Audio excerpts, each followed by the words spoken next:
Nimesema uzuri ni mfuatiliaji pia wa masuala ya muziki. Na nimeona juzi hapa mlikuwa mpaka leo hii wasanii wa comedian mmekuwa serious sana kwenye masuala ya rap battle. Kila mmoja amekuwa anachana, kila mmoja amekuwa anaenda studio na nini. Na nimependa ile yako ulipost YouTube pia imeondoka, sio sala dogo. Bwana, watu wa hip hop wamewafurahia kwanza au wamewamind? Watu wa hip hop wamefurahia. Baadhi ambao wanauelewa mchezo, wanauelewa muziki, wanauelewa soko la ushindani in digital, tunasema digital market, wamefurahi kwa sababu tumeongeza kitu. Tumeongeza, unajua mtu anavyosikiliza ladha fulani na anavyoipembua kwamba hii ni ladha ya hovyo, means anakumbuka zile ladha nzuri na anaweza akazirudia zile ladha nzuri kuzitofautisha na hizi ladha mbovu za ucheshi. Kwa hiyo kuna kitu kinakuwa kimechezeshwa hapo. Simenipata, lakini sio kwa ubaya. Lakini kwa watu ambao wanachuki, wachochezi, wachambuzi, uchwala, maana pia wachambuzi kuna uchwala, sawa?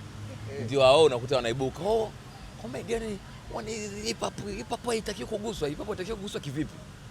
Nani amesema comedian inatakiwa iguswe? Mbona wasanii wa hip hop mbona wamegusa comedy yetu?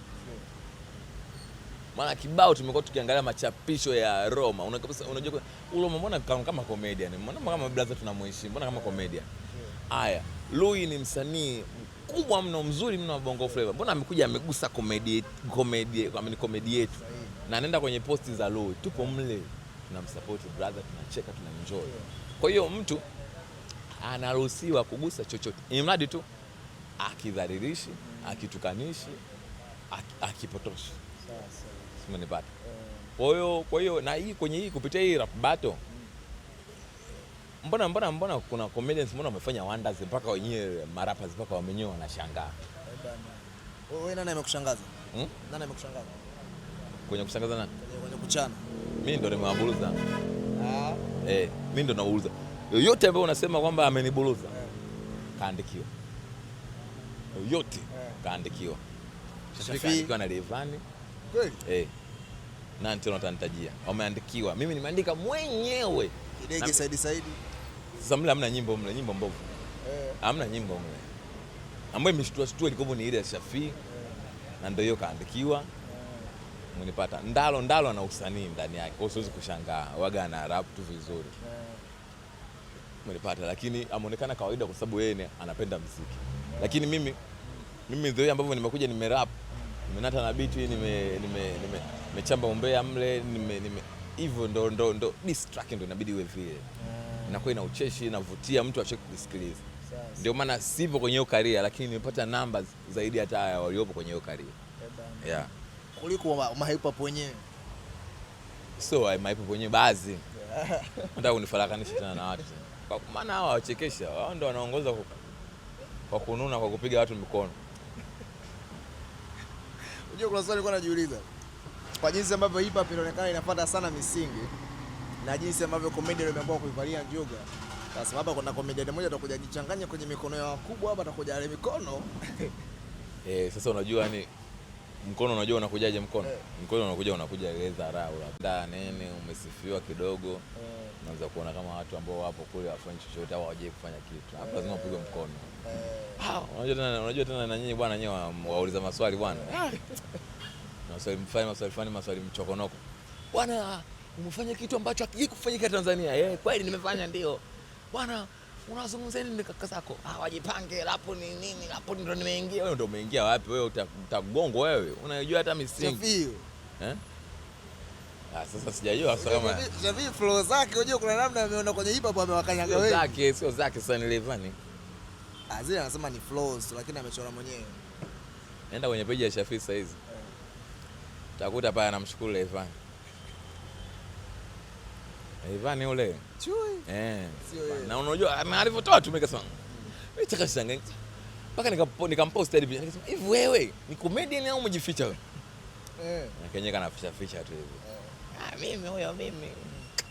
Nikisoma comment naona comment nyingi watu wa Levani bwana, tunamsikia Levani humo. Sasa kuna watu wanasikiliza. Unajua kuna mtu anasikia, kuna mtu anasikiliza. Au kama tunamsikia Levani humo. Leo kama kamshukuru Shui rafiki yangu. Ndio. Watu tulisema sikusema.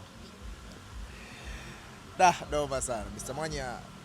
Live shows zimekuwa zinavuruga sana wasanii, na nimeanza kuona bwana Simba juzi amepiga live show yake pia noma, lakini pia katika mwezi uliopita pia bwana Alikiba alipiga show yake noma.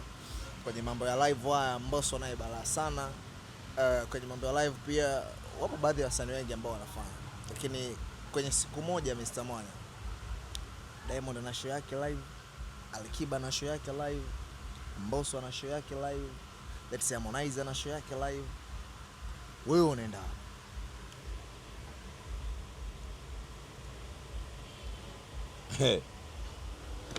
aha? Kwa hiyo sasa hapo kwanza itategemeana na nipo wapi, nauli yangu ipoje, mafuta yapoje. Mafuta unajua yamepanda bei, ndio itategemeana nitaenda kwa nani ambaye atakuwa yuko mbali na mimi nilipo aisee.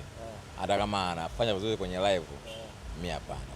Siwezi kusema eti nafuata mtu kwenda kumwangalia siku niteseke. Kwa kwanza tutaangalia na mazingira. Tufanye center ya Dar es Salaam, let's say Ubungo. Alafu tufanye makumbi hapo kwenye venue moja. Ndio hayo manini, mavenue manini hayo. Tuseme kama okay. Sehemu moja kile makumbi yako tofauti. Hapo sasa safi. Na wewe huko hapo. Na wewe huko jirani hapo. Sawa. Okay, hapo umesema kuna Diamond, kuna Alikiba, kuna Harmonize, kuna Mbosso, kuna Rayvanny, si ndio? Wana live performance. Mimi nafikiri nitaenda kwa Mbosso. Okay. Mimi napenda sana storyteller. Nimeshuhudia matamasha mengi ya Mbosso ya lives. Yaani usipokuwa una misuli ile ya imani unaweza kujikuta unaangusha hata machozi. Kwa sababu ni storyteller mzuri. Lakini pia ana uwezo wa kukabiliana na changamoto kwenye stage, changamoto yoyote ile itakayojitokeza. Umeona? Kwa hiyo ni multipurpose, ni msanii ambaye ni multipurpose. Sio kwamba eti hao wengine ni wabaya. Unajua kwenye swala zima la live performance, mimi nafikiri kwanza ni kitu kigumu sana. Kwa sababu unapambana na vitu zaidi ya vitano, alafu vyote ni vikubwa. Unapambana na kuikumbuka kwanza muziki yako kwa ustadi. Kwa sababu ni muziki yako na ni zaidi ya 30. Let's say labda una show yako labda imeanza saa 8, maana yake inatakiwa uende mpaka saa 11 huko. Kwa ni muziki zaidi ya sasa, ukumbuke vizuri njia zake, kupanda kushuka. Maana yake pia unapambana pia na afya yako kwa maana ya sauti. Watu wanataka toni ile. Umeona? Utakapokosea watachukua kile ambacho umekikosea kwa ajili ya kukudogosha au kukushusha. Na vile ambavyo ulikuwa unaanza, msanii anavyoanza, sivyo msanii atakavyokuwa na consistency ile. Kule mbeleni, kule mwishoni kule lazima tu kutakuwa kuna ile downfall fulani hivi. Kwa watu wanatakiwa ile kwamba live sio kitu cha lele mama. Umeona? Alafu pia unakuwa pia unapambana na music sound system. Unaweza ukajiandaa vizuri alafu ukaangushwa na music sound system. Yaani akakosea tu kupandisha vile kale kadude kale ka hivi. Unakuta ikatoka noise fulani hivi. Kila ukiimba watu wanasikia tu muziki tu. Makelele tu. Wewe ujisikii, wewe umevaa ile makolokolo yako. Watu wanasikia manzi tu. Wewe unakuja kutoka, unakuja kupumzika, kesho unaamka unajikuta una trend. Una trend kwamba wewe una chochote kwenye masuala ya live. Umenipata? Kwa hiyo ukitaka kujua kwamba ile swala linachanganya, ukija kwenye mfano mkubwa Simba alivyokuwa ametoa ile clip yake. Anaimba ile kile kikongo, sawa? Ilikuwa ni perfect. Sauti yani anavonata na beat ni vyombo wale backup, umenipata? Tukaja kwenye live sasa kule Mwanza, sawa? Picha inaanza kwanza mumo likatika. Muda ni mrefu. Na music system au sound system ya ile mawaya manini aisee ni mengi. Kwa sababu ile stage iko kwenye stage kubwa, stage aliye kutengenezwa vile. Kwa mpaka uje urudi, ameni panicking ya kwamba muda ilibidi uanze muda fulani, kwa sababu pia psychology ya kwamba napanda stage muda fulani, nacheza paka kwenye time hii na hapa nitafunga kitu hiki. Maana yake pia energy the way ambavyo umeisave. Kuna jikuta huyu mtu anakuta ameathiriwa na vitu kaza ambavyo kwa mtu wa kawaida wanje hawezi kuelewa. Yeye anachojua tu kwamba mimi bwana simerudi. Wewe panda hapa tukuone. Unaimba unachokiimba anaenda kukifananisha na ile video yako. Anaona tofauti, anatoka front anaanza. Ndio hapa kuna wachambuzi na wenyewe. Diamond ya mwezi fulani. Yaani bado atajitafuta sana. Wewe changamoto kama ilijitokeza umefuatilia wewe mchambuzi. Mbona mdomo jamani? Umenipata? Kwa hiyo mtu hawezi kuwa bora siku zote, mtu hawezi kuwa mnyonge siku zote. Ndo swala zima la sanaa lilivyo. Yaani uwezo ukajiridhisha kwamba eti hamna kitu hapo au kitu kipo hapo. Unaweza kusema kitu kipo hapo afu mtu akaja akakudhalilisha. Sasa ukija kwenye kipimo, fuatilia pia live performance za, usiende hata mbali sana, fuatilia za Davido Wizkid. Kuanzia music system, ukija kwenye, tunakumbuka hata Davido alivyokuja tu hapa kule kwenye vile viwanja vya Kawe, alivyoenda kucheck ile stage, alisemaje? Alisema staki hizi system. Staki, akasema hizi speaker na zisikia staki, yani badilisheni kila kitu. Stage ilivurugwa yote. Wakaanza kuweka tena, wakaenda kutafuta, walioda vitu hadi Dubai, vikaanza kuja na meli za umeme zile nilio speed, ndege za solar hizo, kuna ndege zinatumia solar power hizo, chap zikaenda kufuata vifaa, ikafungwa, akaja akajiridhisha, akasema yes. Sasa hizi ni levels kubwa, management safi nini, mwisho siku unajikuta una deliver kitu ambacho ni kitu kikubwa kiuzuri. Kwa hiyo ni swala zima la changamoto ikijitokeza, tusiwe tunawadogosha wakubwa wanapambana. Tunatakiwa tu judge huku, tunatoa solution. Yaani sio unajaji afu unaacha juu tu. Unajaji huku unatoa solution kwamba hivi na hivi changamoto hivi, siku nyingine fanyeni, yani hivyo ndio inakuwa imekaa kitaala. Sawa. Sorry kidogo. Sawa, Mr. Manya, nilikuwa nakuona kwenye ile tamthilia ya Memkwa, lakini nikawa sikuoni tena by the way. Japo wengine ambao pia nilikuwa naona bado wao wanaendelea kushoot mle. Nataka kufahamu, sijajua ni mle kuna wenye nayo na kuna wapitaji. Sasa mimi sipo kwenye wenye nayo. Unaweza nikawa ni mpitaji mrudiji, sio nipata. Ile ni project ya watu. Wana namna yao ambavyo wanafanya kazi, wana namna yao ambavyo wana approach watu. Nafikiri ndio tamthilia ambayo inakuwa ina wageni karibu kila episode, yes. Kwa hiyo mimi ilikuwa ni sehemu ya kumsupport rafiki yangu, lakini pia kuendeleza ule ushirikiano na mahusiano mazuri baina ya wasanii. Kwa hiyo the time being nitahitajika kurudi, nitarudi tena. Kwa sababu bado nipo kwenye story. Ni mwanafunzi bado, ni manager pia wa bar, sijafa. Kwa hiyo bado na mlinzi wako Masai. Kwa hiyo nafikiri muda na wakati wote tajiri Steve Mosi, tajiri size ule. Akitupigia, akituokotesha tutaenda. Si ndio sasa? Kumbe inabidi mna sign fedha. Nikajua mnamsupport tu. Tuokotesha. Project kubwa ile. Alafu tayari unajua kuchukua muda wa mtu, wengine tuna vyombo vya moto, mafuta. Hivyo tuna watoto, tuna familia. Lazima uache kidogo hata pampers na nini. Kwa unakuta mtu anazingatia sio vile ambavyo ulipaswa au umekaga utaratibu wako, lakini somehow anapunguza makali, yani ni ya kuwajibika kwako kwenye kitu chake. Sawa. Mr. Manya, tumalizie na hili. Na kuona sana huwa kuna commentiana, mfano na mwanaga Cox huwa anafanya hivyo sometimes. Na mwanaga Yuzo Mwamba pia. Bwana, niko sehemu fulani kwenye comment inaashiria nyinyi watu fulani wa bata sana. Mkikutana kwenye bata, ni msanii gani huwa anajisahau sana? Yaani analewa anapitiliza, sema huyu bwana maji hayawezi. Sema marafiki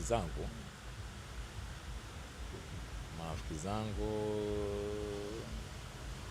wanazoeza starehe. Yaani sijai ku experience rafiki yangu labda amezima. Ila tu ana kaida moja. Ukiona kabisa kwamba hapa tumekaribia kuchanganyikiwa, wanaingia kwenye madundo mbele ya muda. Kama ni apartment, kama ni nyumbani, hivyo. Kama ni kwa michepuko, hivyo. Lakini sijai ku experience rafiki yangu. Michepuko mnao? Michepuko wanayo wanayo. Wewe pia fresh. Mmenipata? Kwa unakuta wanaingia, wanaenda huko kwa ajili ya kujipumzisha. Simenielewa ndugu yangu? Kwa michepuko yao. Michepuko yao. Si ndio? Unajua vijana wanajitafuta. Basi sawa bwana, nimesema nafikiri tumeyazungumza mengi. Nataka tumalizie na hili. Ukimalizana na Baba Angela, nitajie comedian 5 ambao wanasema waje kwenye ulingoni na chakaza kivyo vyote vile. Yaani hao napiga. Ukitoa Baba Angela. Konzala napiga. 1. Mr. Black napiga. 2. Sawa. Shafi napiga. 3. Nani tena huyu Kipotoshi napiga ule. Kipotoshi napiga. Alafu na Mboneke. Mboneke pia dakika ile round ya kwanza. Hiyo ndio top 5 ambao unawakalisha. Wengi sana napiga, lakini sasa tumeteka watano. Hao hapo nawakalisha. Round ya kwanza ya pili. Mkali wenu hapana. Wewe yule noma. Yeye ashakuwa na uzoefu sasa, unajua? Ana marekodi ya mapambano zaidi ya 3 hajapoteza. Ndio. Umeona? Ana mikanda sio mwenyewe yule. Kwa ana kauzoefu kwa sababu sikashatangulia, kashawahi kule kila siku mazoezi kila siku ni kwa tayari ana exposure, lakini hao wenzangu hao wanashinda kwenye vichekesho vituko. Hawa dakika wote. Sawa bana, nimesemanya tuko ngali kwenye michezo hapa. Simba, Yanga, Azam. Top 3 club bora sana Tanzania bara, haipingwi hiyo kwa fakti, kwa fedha na vitu vingine. Macho nashangaa matajiri wa jiji ni Azam pia. Lakini mbona kila siku kila mechi wanafunguaga, mechi za msingi wanatolewa, hamna kombe lote muda mrefu pia.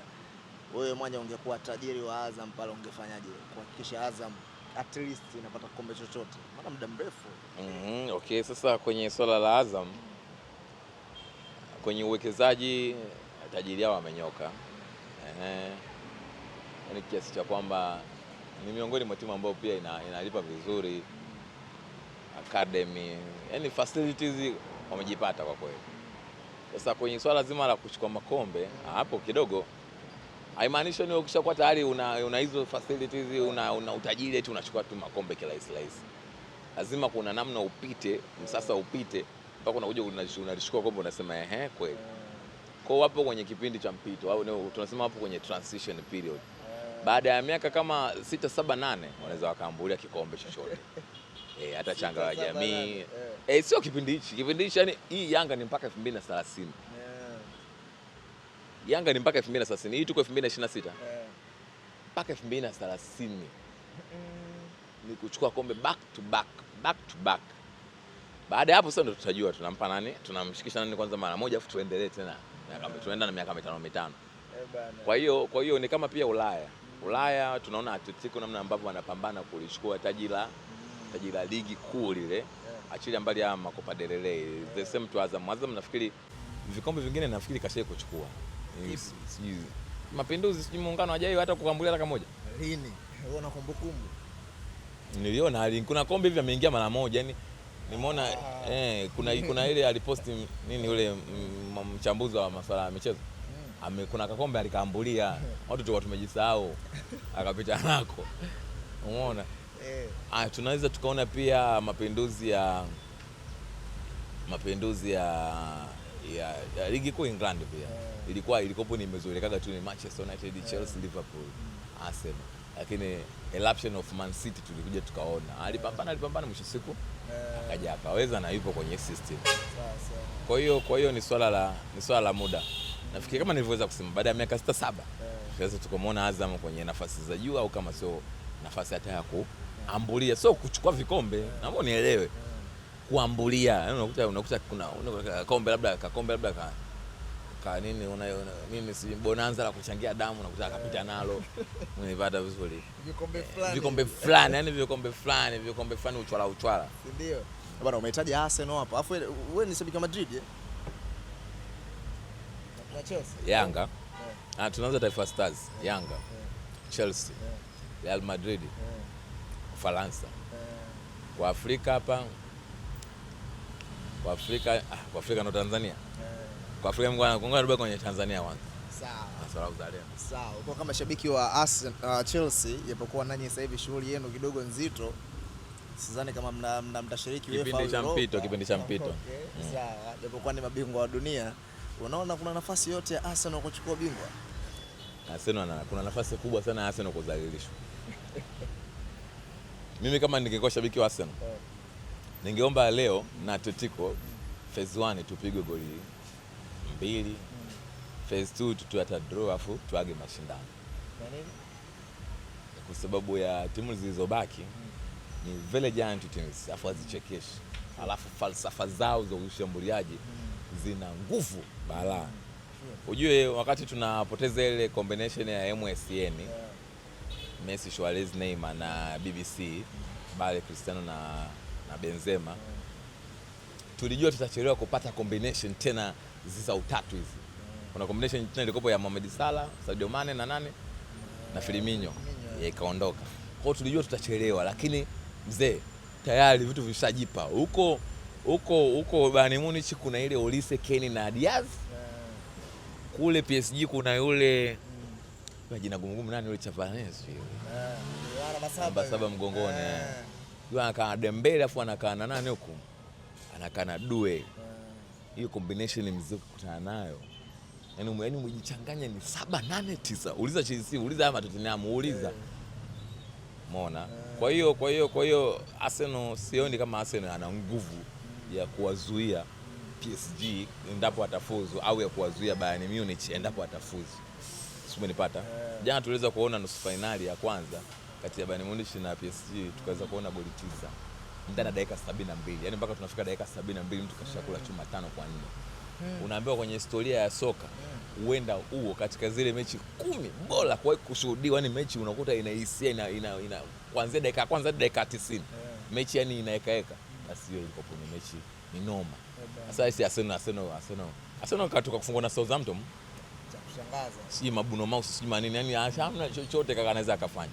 Yaani akienda finali ndio itakuwa finali moja, kwanza finali moja mbaya kwa kutokea. Yaani amekosa chuma 9 10. Sasa imagine finali mtu anapigwa chuma 9. Maana akikutana muziki yote kwenye yale balaa. Yule Arsenal labda kutana na mtu ambaye ana mfumo kama wa kwake. Yaani haushambuli sana lakini pia unajilinda sana. Ndio anaweza akafanya, ndio anaweza akabatisha kwa hiyo unahisi anakosa UEFA, anakosa ligi. Hapati chochote.